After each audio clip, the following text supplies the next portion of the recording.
मी एक रिक्वेस्ट करतो विजयजी तुम्हाला, एखादी जादू आम्हाला दाखवावी की लोक त्याचा कसा वापर करत असतात. हे हमखास बातमी असते पुण्या मुंबईच्या पेपरमध्ये. म्हणजे त्याच्या संदर्भात हा प्रयोग आहे की फसवलं जातं लोकांना कसं, की रस्त्याने जाताना तुम्हाला दोन माणसं अडवतात, सांगतात की पुढे साड्या वाटपाचा कार्यक्रम चाललाय, बायकांना अडवतात, साड्या वाटपाचा कार्यक्रम चाललाय, तिथे भरजरी साड्या, एक शेठजी काहीतरी त्याला मुलगा झाला म्हणून वाटतोय, पण तिथे गरीब लोकांनाच वाटतंय, त्यामुळे तुमच्या अंगावरचे दागिने ते काढून ठेवा आणि तिथे जाऊन साडी घ्या, मग पुढे जाऊन घाला. त्या साडीच्या लोभानी आपण ते जेव्हा दागिने गुंडाळतो त्यावेळेला ते दागिने गुंडाळायला आपल्याला मदत करतात, आपल्या रुमालात किंवा त्यांच्याकडच्या कागदाच्या पुडीमध्ये तुम्हाला ते दागिने गुंडाळून तुमच्या हातात देतात. तुम्ही पुढे जाता तेव्हा तिथे साडीही नसते. बरं, साडी नसल्यानंतर जेव्हा तुम्ही दागिने काढायला जाता परत घालायला जाता तेव्हा त्याच्यात दागिने पण नसतात. म्हणजे तुम्ही समोर समोर फसवलं जातं. ते फसवलं कसं जातं, मी मला वाटतं प्रेक्षकांना त्यांचे दागिने घेऊन दाखवलं तर जास्त सोयीस्कर होईल का. तुमची चेन आहे ती काढून घ्या हातामध्ये. तुम्ही या इकडच्या बाजूला या ठिकाणी इथे माझ्याकडे रुमाल आहे, या रुमालात तुमची इथे अंगठी ठेवा, चेन ठेवा. ओके, या ठिकाणी चेन अंगठी मला वाटतं प्रेक्षकांना पण दिसत असेल माझ्या हातामध्ये, राईट? सगळ्यांना दिसते. ही जी चेन अंगठी आहे आपण काय करूया, ही तुमच्या हातात धरून ठेवा इथे अशी वर बोटात. करेक्ट, लागली बोटाला, हात खालचा सोडून द्या, फक्त वरती बोटात धरून ठेवा.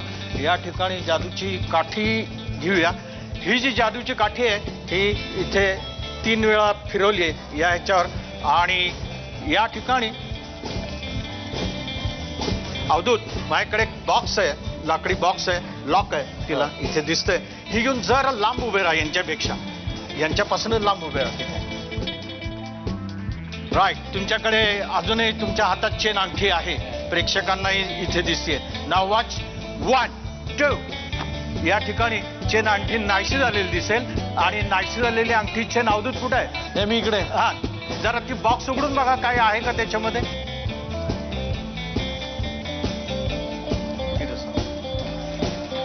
उघडून बघा जरा काय आहे त्याच्यात, जरा बॉक्स अशी तिरकी करून दाखवा, त्याच्यात आहे काही. विजयजी, लोकांची अशी तक्रार आहे की स्विस बँकेमध्ये राजकारण्यांचा एवढा सगळा पैसा पडलेला आहे, तर तुम्ही जशी अंगठी आणि चेन रुमाल टाकून आपल्याकडे आणता तसा तो स्विस बँकेतला पैसा तुम्ही भारतात का परत आणत नाही? शक्य आहे ना. असं जर होत असतं तर किती सोपं होतं. म्हणजे त्यांच्या स्विस बँकेतलाच कसं झालं, आपल्या भारतातल्या लोकांनी ज्यांनी दडवलेला काळा पैसा आहे तोही आपल्याला बाहेर काढता आला असता. पण जादू याच्या मागे कुठलं तरी तंत्र असतं आणि म्हणूनच ती होऊ शकते. असं जर कुठल्याही बँकेत, सगळ्या बँकेचे लॉकर रिकामे करता आले असते आपल्याला इथे बसून. नरेंद्रजी, असं पण तुमच्यावरती सहकाऱ्यांचा, तुमच्या बरोबर काम करणाऱ्यांचा थोडासा एक खुपणा आहे की तुम्ही टोकाची भूमिका घेत नाही म्हणून. हो, बरोबर आहे. याचं कारण असं की मी मूलतः टोकाची भूमिका घेण्याच्या प्रवृत्तीचा नाही. मी उत्क्रांतिवादी आहे, क्रांतिवादी नाही. त्यामुळे मला असं वाटतं की 5000 वर्षाची चुकीची मानसिक जडणघडण ज्या समाजाची झालेली आहे त्या समाजाचं मन बदलण्यासाठी मी नेहमी कार्यकर्त्यांना असं सांगतो की क्रोधापेक्षा करुणेची आणि उपहासापेक्षा आपुलकीची गरज जास्त आहे. तुम्ही चिडून काय उपयोग आहे की लोक कसे इतके मूर्ख आहेत, ते अंधश्रद्धेला बळी कसे पडतात. तुम्ही टिंगलटवाळी करून काय उपयोग आहे. माणसं अंधश्रद्धेला बळी पडावीत असं एक व्यापक सामाजिक वास्तव या देशामध्ये आहे. त्यामुळे लोक तसं वागणार. मग लोकांना जर बदलायचं असेल तर या पद्धतीची टोकाची भूमिका घेणं योग्य नाही. परंतु माझ्याबद्दलचा जो आक्षेप आहे त्यातला दुसरा भाग कदाचित असा असेल, तो तुमच्याकडे प्रश्न असेल वा तुम्ही विचारला नसेल तर मी सांगतो की अंधश्रद्धा निर्मूलन समिती देव आणि धर्मावर फुली मारा आणि मगच अनिसमध्ये या असं म्हणत नाही. महाराष्ट्रातल्या सगळ्या समाजसुधारकांची ही भूमिका होती. महाराष्ट्रातल्या कुठल्याही समाजसुधारकांनी देव आणि धर्म नाकारला नाही. आणि आमच्या चळवळीची भूमिका ही देशाच्या घटनेमध्ये देव आणि धर्माचं जे स्वातंत्र्य दिलेलं आहे, मी भले मानत नसेन, तुम्ही मानता, तुम्हाला उपासनेचं आणि धर्मपालनेचं आणि पारलौकिक कल्याणाचं आणि आध्यात्मिक उन्नतीचं पूर्ण स्वातंत्र्य आहे.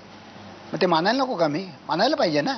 शोषणाचा जिथं संबंध येईल तिथं मी विरोध करीन. तर मला स्वतःला असं वाटतं की ही आमची भूमिका अशी आहे आणि ती भूमिका आजवर तरी चळवळीमध्ये योग्य ठरलेली आहे. त्याशिवाय संघटना आणि संघटनेला लोकांचा पाठिंबा वाढला नसता.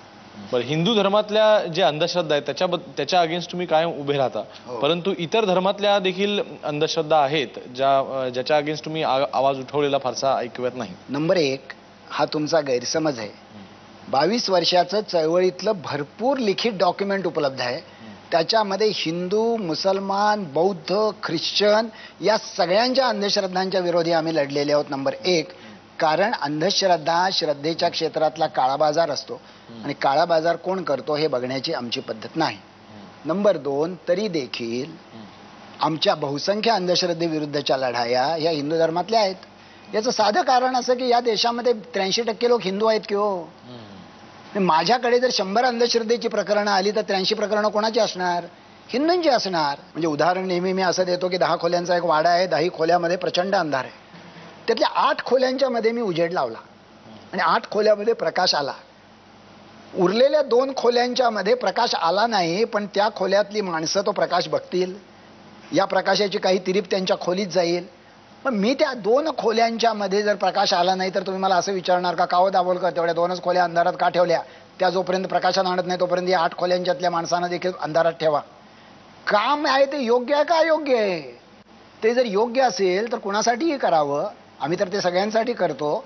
आणि जर चुकीचं असेल तर कुणासाठी करू नये. तुम्ही ज्यावेळी असं म्हणता की ह्या 2 खोल्यातला अंधार नाहीसा होईपर्यंत त्या 8 खोल्यातला अंधार नाहीसा करायचा नाही, तोपर्यंत मला अशी शंका आहे की हा आक्षेप घेणाऱ्या लोकांना समाज अंधारात राहण्यात रस आहे, कारण त्यामुळे त्यांची काळी कृत्य अंधश्रद्धेची चालू राहतात. मला आजवर वाटायचं आहे की संगीत गाणं हे सगळ्यात छान श्रवणीय प्रकार असतो, पण त्याच्यापेक्षा काहीतरी छान बोलणं देखील असं जर का ऐकायला मिळतं ते जास्त श्रवणीय असू शकतं. हे मला आज दृष्टांत होतोय असं म्हणायला हरकत नाही. पण आमच्या गायकांनी तुमच्यासाठी एक गाणं मात्र नक्की बनवलेलं आहे, त्याला आम्ही पॅरडी सॉन्ग म्हणतो. आता आपण ऐकूया ते काय गाणं आहे ते, आणि त्यानंतर तुमची रिॲक्शन ऐकायला आवडेल त्याबद्दल. जीव बोकडाचा बाळा, देव मागतो काकुणी. जीव बोकडाचा बाळा, देव मागतो काकुणी. देव पळून जाई, नको करू येड्यावानी. जीव बोकडाचा बाळा, देव मागतो काकुणी.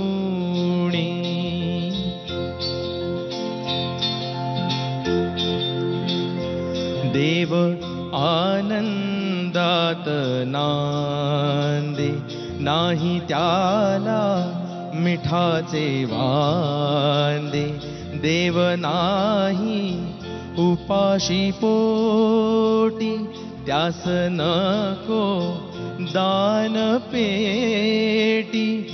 देव घाबरुनी जाई, रोज भानामती बाई. जीव बोकडाचा बाळा, देव मागतो काकुणी. जीव बोकडाचा बाळा, देव मागतो काकुणी.